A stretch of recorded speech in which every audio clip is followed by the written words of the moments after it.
Hi guys, I hope you are doing well. Today we will talk about how to fix or how to solve the problem of storage on Pixiv.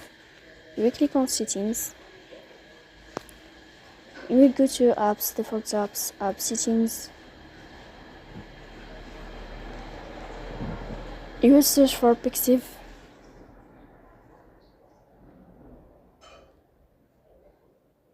You will click on first stop and you will click OK. You will go here to storage. You will click on clear cache. After that you will turn off your Wi-Fi and you will turn on your Wi-Fi again to fix that problem. If it's not working with you, then we'll go to Play Store. You will search for Pixiv and you will update your app if you find update here. So please don't forget to support us, bell icon, subscribe. See you next time.